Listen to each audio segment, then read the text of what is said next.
Golden State Media Concepts Technology Podcast covers everything tech. The hottest mobile phones, tablets, games. We review it, rate it, test it. Whether you're Microsoft or Apple, Android or iPhone, we'll give it to you again. Black and white. The Golden State Media Concepts Technology Podcast.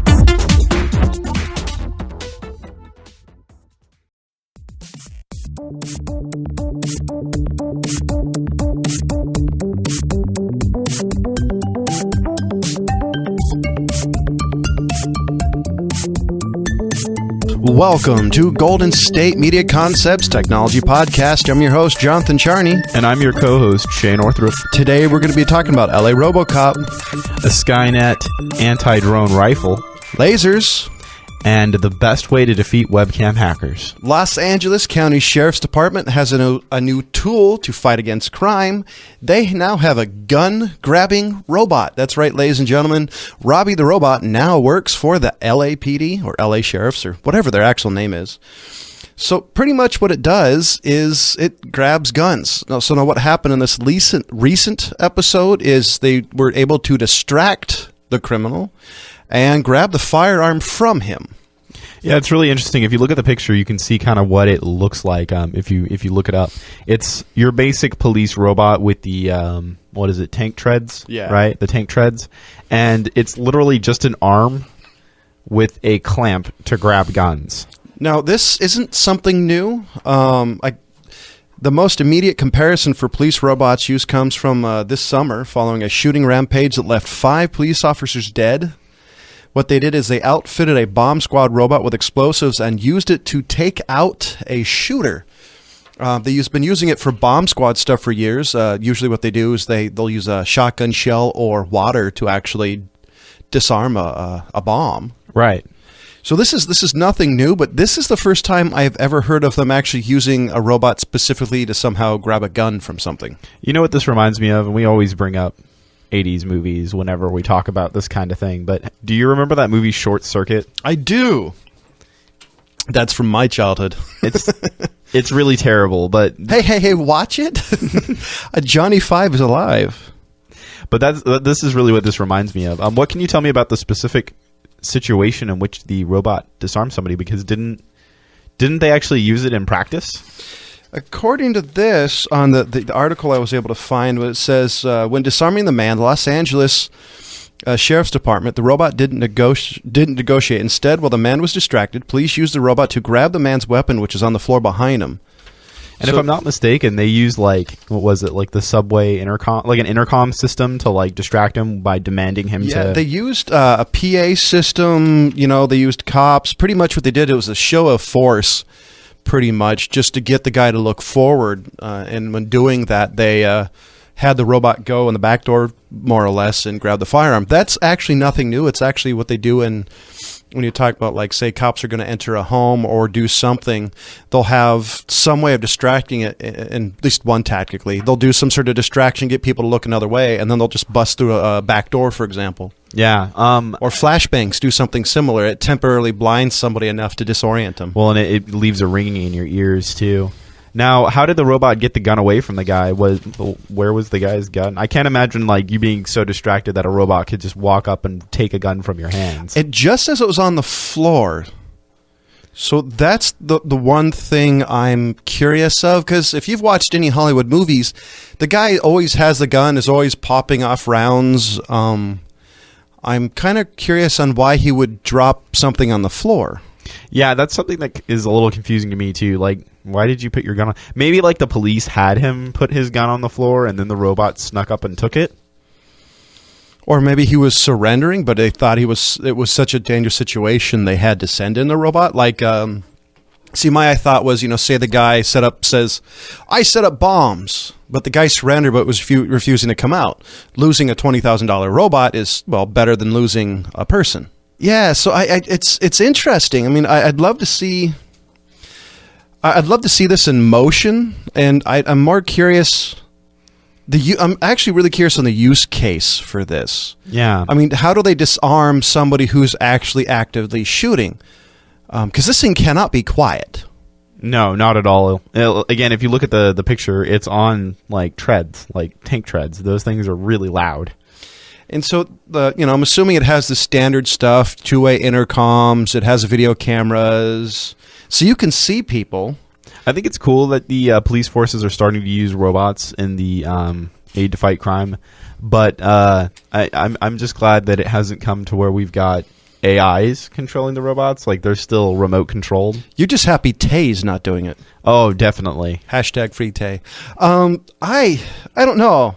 I'm not quite sure if this is a good or bad thing. I mean, anything that saves a person's life, I'm happy for. But my question is, well, and by the way, this is my, I'm putting on my tinfoil hat here. Just this, I'm getting a little on the odd side. Is where does this go? I mean, if that's my only concern is how far this can go. Right. I understand that, but like at the same time, if it can save police officers' lives as well as the criminals, like, then we don't have to have anybody die.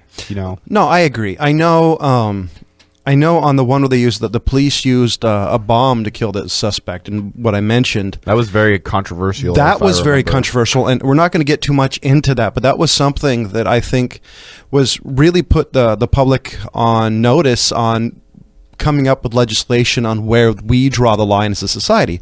And that's the part I'm more interested in, is what will they allow them to do and what won't they? I mean, that's a discussion that, we're still having in sci-fi. I mean, if you look at Asimov's 3 Laws. Right. So it's interesting. You had another story regarding something like this, don't you? So there is a new company out there making anti-drone rifles, and it's calling itself Skynet. So is this one a net, or an eagle? Essentially what this is it produces a radio signal that knocks the drones out of the sky. So what it essentially does is it kills the video feed, it kills the GPS on the drone, and makes it land on the ground. Now, one question on this would this be is, so I'm assuming this is very very narrow band. Then this is a very focused instead of a broad signal. Yes, I believe. Well, it's a rifle, so you have to point it at what you're shooting at. I'm pretty sure. So my first thought is, if any police force or military, I'm assuming police force, at least in the U.S., have to get FCC approval, because potentially you could crash a plane. Is what my thought is. I don't think it works to that extent, but I do know that it will take out a drone, and I think the way it takes out the drone is, again, taking out the GPS, so that the drone doesn't know where it is, and then it safely brings it to the ground. Okay, because I'm seeing, this is just a thought. Some punks get a hold of this, and then some shenanigans happen, point at an overflying plane. If it goes any distance, this could potentially interfere with a plane. I could see where you're coming from. I don't think this is going to be getting into the public's hands. So it's really interesting. What it is, essentially, there are these two white bars, and it's on an AR-15's base. So it's on the lower receiver of an AR-15. Yes. And this company is called Skynet. So a lot of people have been commenting about the Terminator, the 1984 film, because the company that creates the Terminators is Skynet. And so people are like, oh no, Skynet. And they think that it's kind of a weird name.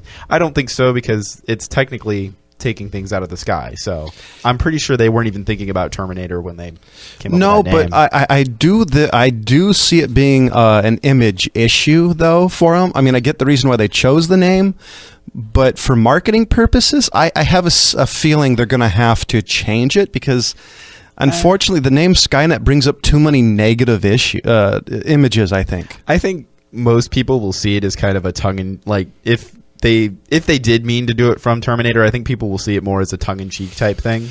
No, I guess the best way to describe that, because Shay talked about it a little bit. So what it is on the lower receiver, and it looks to be like 1 inch by 2 inches by 1 inch thick, and it runs from where the stock is connected to the AR-15 on the upper receiver all the way to the barrel. Yes. And on the left-hand side, there's 2 switches, and there's a little scope where you can actually see what you're aiming at. So it is 12.5 pounds, not counting the backpack, that holds the power supply. What were you going to say? That's heavy. Yeah.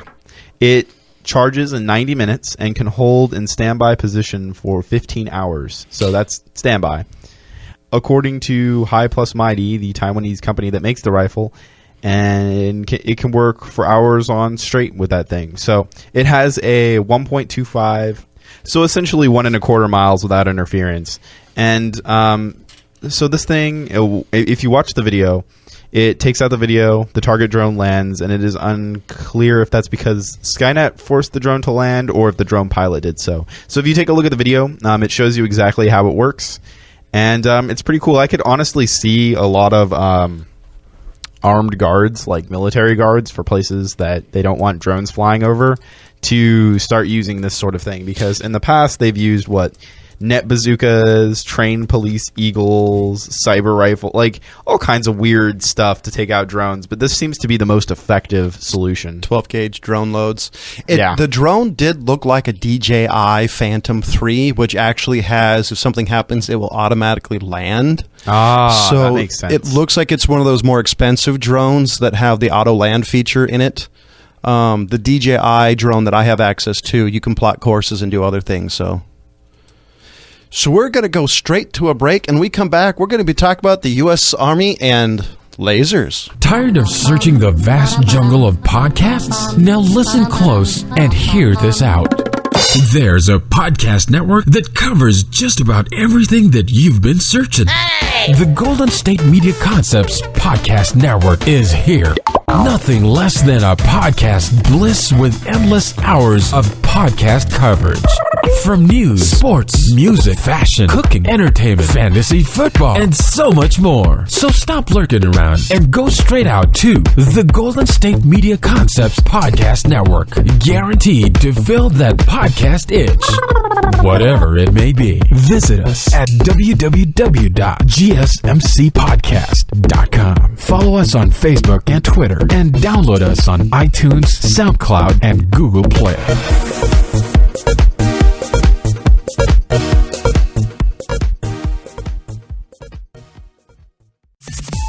The U.S. Army will begin using a 50-kilowatt laser in 2017 and then advance to a 100-kilowatt test and deployment in 2021. Now, a major effort is under this project is to phase approach for mobile high-power solid-state laser, or SSL according to the article. Technology demonstrates that they are traceable to form, fit, and function required for the HEL weapon. Now, this technology has the potential to engage and defeat rockets, artillery, mortars, rams, UAVs, cruise missiles, and other tactical weapons. I'm assuming you can also use this versus personnel, airplanes, and pretty much you name it, especially when you get to the 100-kilowatt range. Now, this is a breakthrough, and one of the reasons being is you don't have to stockpile ordnance. I'm assuming just batteries, as long as it's not the batteries from Samsung. Now, according to everything I've found about it, it's a modular system, so it looks like you'll be able to add or remove things. So according to this weapons system utilizes a modular building block approach with an open system architecture to ensure growth, interoperability, and opportunity for technology assertions. So pretty much my guess is right now they're testing it at 10, and then when they switch to 50, it probably won't be too much changes, probably upgrading power pack and a few other things. No. Right. When they upgrade to 100 kilowatts, I'm assuming they're going to have to update the system a little bit more. So the idea of using lasers has been for a while. My question is how well do they work in actual combat? Right. I mean, this isn't exactly like G.I. Joe or Star Wars. I mean, is this something you can just target something, hit it, aim it for a little bit, and it'll go down? Or do you have to laze on it for a while? Or so essentially this is to get rid of like security systems and stuff like that?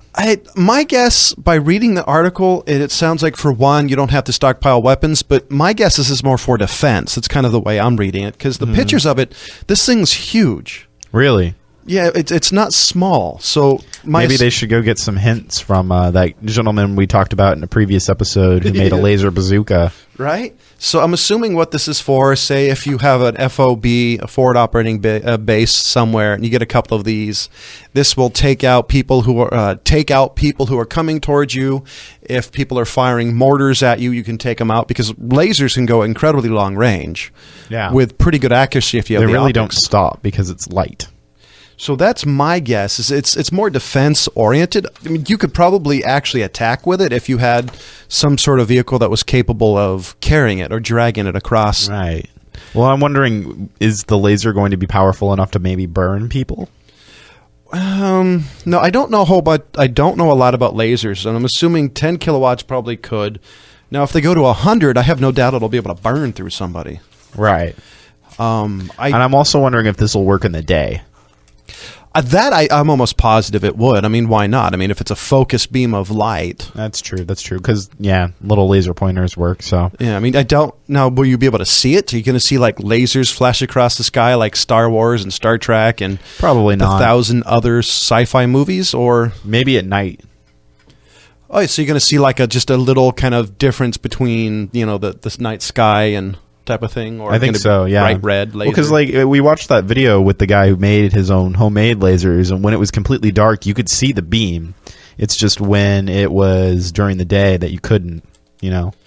That's true. I don't know. The other question with this is how humane is this? That's why I'm thinking they're designing it for targets. So if somebody's launching mortars at you and they take out the mortar and it happens to take out somebody. But I don't see them targeting people with this because I don't see it being, excuse the very gross term, taking out somebody fast. Right. Well, you know what they say, war is hell. Yeah, but we might see a new addition to the Geneva Convention. And and you want quick. I mean, because if you take a look at weapons and the sidebar, the Mosin Nagant, it's a Russian firearm, has a triangle-shaped bayonet. Now, under the rules of the Geneva Convention and the rules of war, that's actually illegal because it creates unnecessary damage. Now, my being thought with that, this may be something that may be against using it against people because of how cruel it really is. Yeah, no, I agree. I think this could be like something that could be used maybe for... Again, if they were able to make it a little bit more portable, taking out like cameras and stuff like that. Yeah, because my thought is, say if you're in a city and people are lobbing missiles at you, you have a couple of these and you have a target tracking system that's able to keep up with it, you could just blow lasers out of the sky.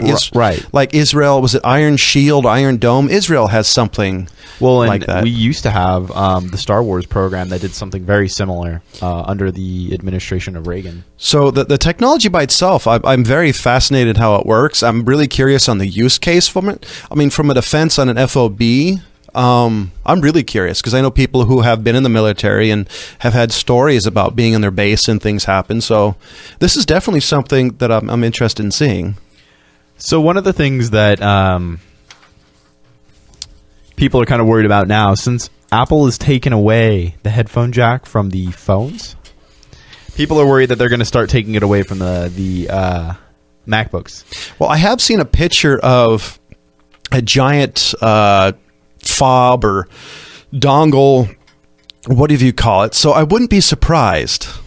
Yeah, so along with the... so it's already been confirmed that they're going to get rid of the USB-C port, and they're probably going to... Wait. Why the USB-C? That's the newest spec. I think it's because Apple is trying to promote its lightning bolt ports and that sort of thing. I mean, I guess I can see it. I mean, I like lightning bolt better than micro USB because there's no wrong way to put it in.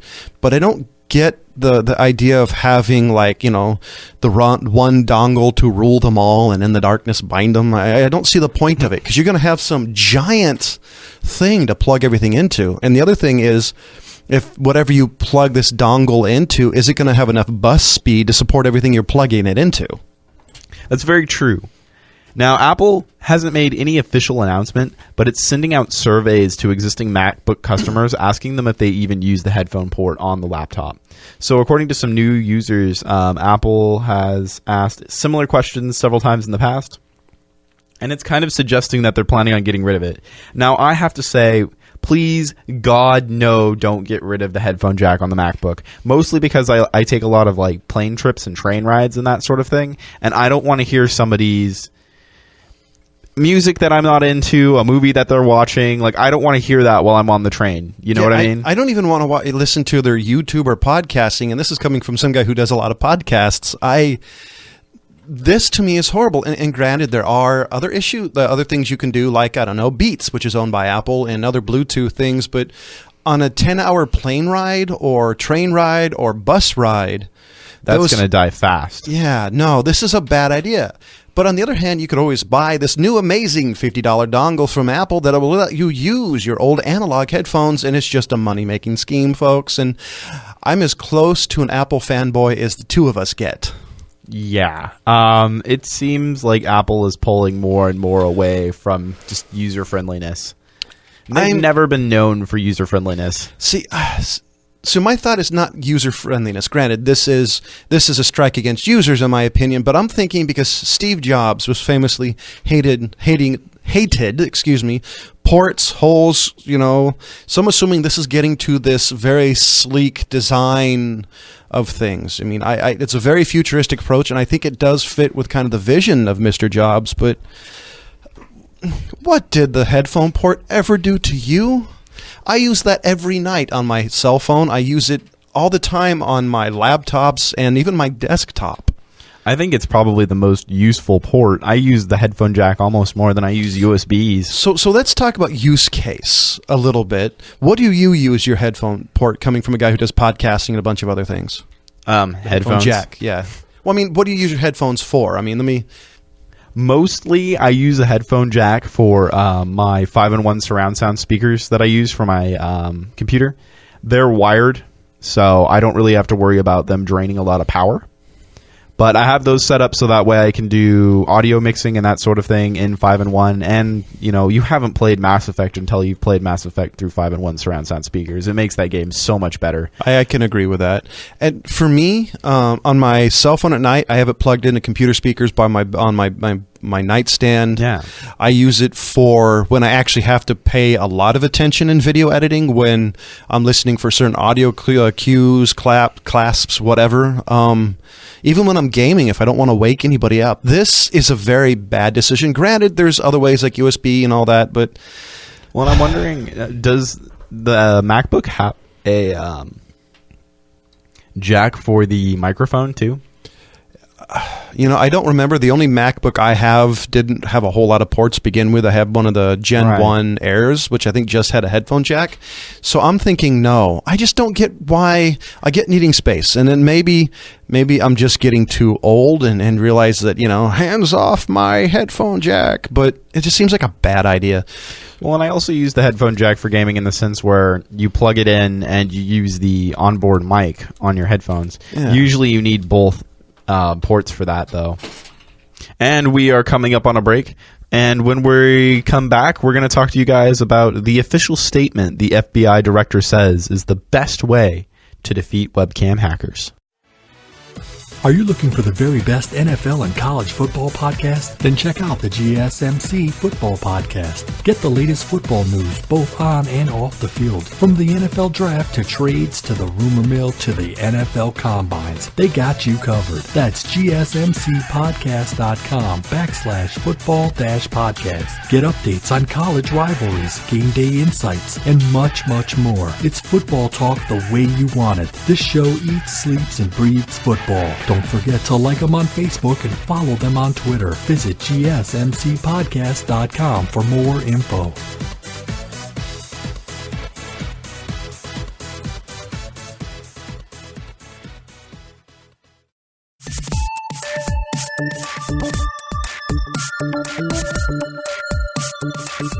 So you remember how Mark Zuckerberg put tape over his microphone and webcam, and everybody thought he was kind of silly for doing so? Yep.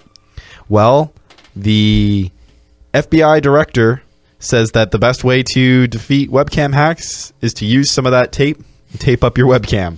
So you have more than one use for gaffer's tape. Yeah. I think this is hilarious when you have a bigwig in the FBI saying the only way you can truly stop privacy invasion is to tape over that port hole in the middle of the top of your screen. I'm glad I don't have that problem because I don't have a webcam and I unplug my microphone every night. I have a webcam that I use, and I've told you everybody in the podcast what I use it for. I'm not really surprised now. I have a similar thing with this. I knew a guy who did stuff, who was a contractor, was a government contractor, not the shoot 'em up kind, but, did stuff, work for him. And his comment, he was telling me that the government, what they would do is when they get a laptop, they would actually open up and physically disconnect the camera and the microphone from the inside of the computer. That's not too hard to do, actually. And they would go through it and make sure, like, I've always heard jokingly say that in government work, they started to not let Lenovo laptops in because they're a Chinese manufacturer. Yeah, because I don't blame them. So they would go through the computer, check for things. So this isn't really a bad suggestion. It's just wacky coming from the head of the FBI. It's really funny. Where I found this, they actually talked to us a little bit about, so remember in 2003 when George W. Bush raised the terror alert to orange and the Department of Homeland Security said to have plenty of duct tape around so that way you can seal up your doors and windows in case of a dirty bomb? Well, maybe you should use some of that leftover tape to stave off webcam hackers. Did they actually say that? The article said that? Or Yeah, the article said that. I thought it was pretty funny. So what Kami himself said was there's some sensible things that you should be doing, and this is one of them. You go into any government office, and we all have the little camera thingies that sit on top of the screen. They all have a lid that closes down on them. You do that so that people who don't have the authority to look at you don't look at you, and I think that's a good thing. I'm sorry. I actually get it, and I know I'm making light of it, but this is ridiculous. This is almost as ridiculous as the color alerts for terrorism. It's a yellow alert, ladies and gentlemen. I don't get this. I really don't. I mean, I don't know. I just think this is weird. Get it. Like, the thing is if you don't want people spying on you, and you don't really know anything about computers, I mean, spyware gets on your computer, and then next thing you know, people can watch you on your webcam. So, I mean, it's not a bad thing. Like, you remember that whole case that happened with those kids where the school was giving out computers and they got pictures of the kids dressing and everything? Yeah. I think that's a perfect example of a good reason to... Well, don't get me wrong. I understand the reason behind doing it. I just think it's weird that you have the head guy of the FBI saying, tape up those cameras. Isn't there some sort of mid-level manager that they can suggest that instead of... I mean, this is the guy that when terrorists happen or they bust some political person that comes out and says we did it. Taping over your camera should be some sort of mid-level guy. It just seems like a really weird thing for that guy to say. I guess that's true. It is kind of like, making me, well, if I had a webcam, I would probably put tape over it now, since, I think it's one of those things where it's like, because it's the head of the FBI, that people will take it more seriously. It's weird. I mean, this is if President Barack Obama said, ladies and gentlemen, don't forget to rewind your VHS tapes. That's how wacky it sounds to me. It's just weird. Okay, yeah, I see what you're saying. When you put it that way, it does sound a little bit more weird. I mean, I get it. I totally understand. It's actually not bad advice. I mean, to tape over it or disable it, or go in Windows to the device manager and physically turn it off in Windows. I get all that. It's just odd.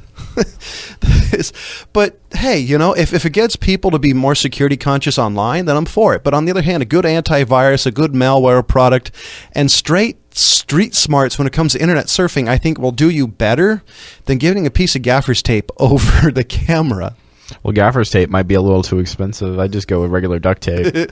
Gorilla tape, you'll never get that thing off. You might remove the camera with it. I would not do that. You might need I don't ever use the webcam, but I know other people who do, so they might need it. I know, it's just kind of weird, but, more power to them if they're able to help. But, this is the same group of people that also wittingly, illegally spy and hack into people's computers. So I guess they know best, right?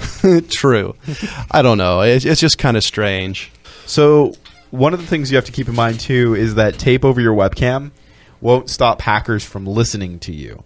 Now, we've seen several cases in the last couple weeks of people hacking into people's cell phones, the iPhone specifically, and being able to use the microphones and audio coming from there. So Mark Zuckerberg had taped over his computer's microphone.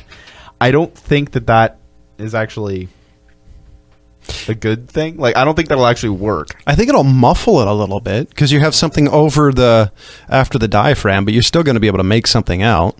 Again, too, I use a desktop, so I unplug my microphone at the end of the day. There's no microphones built into my computer. I guess in a laptop, I guess you could always uninstall the drivers for it. I mean, granted, anybody... But I feel like if somebody has spyware technology, they can reinstall it. Well, yeah. I mean, there's really, besides doing what I guess the DoD does with some laptops, is physically going in there and removing the connection. And it's really not that hard to do. Like, I mean, if you're serious about it, if you're seriously worried, you can open up a laptop and just cut that little cord. Yeah, I mean, so that's really the only way to do it. I guess, I don't know. I mean, I don't even know how I feel about this. I get the camera, and I'm totally cool with it. When I have kids, I'm going to do the same thing. But on the other hand, I still think safe surfing will do better, because if somebody really wants to hack your computer, they're going to do it. It's just like having locks on a door. The only thing a locked door does is keep honest people honest. Whether it's a criminal or some sort of government, they're going to be able to get in whether you like it or not. The only way to really stop that from happening is never connect to the internet. And this has been the Golden State Media Concepts Technology Podcast, episode 31. If you like what you heard and you have any other ideas, if you want to comment, where are we right, where are we wrong, you can find us on Facebook, our Twitter account. We are on Golden State Media Concepts podcastnetwork.com, Stitcher, SoundCloud, iTunes, wherever we're on the web. So if you want to take a listen, you can find us. So I have been Shay Northrup. I'm Jonathan Charney. And have a good evening.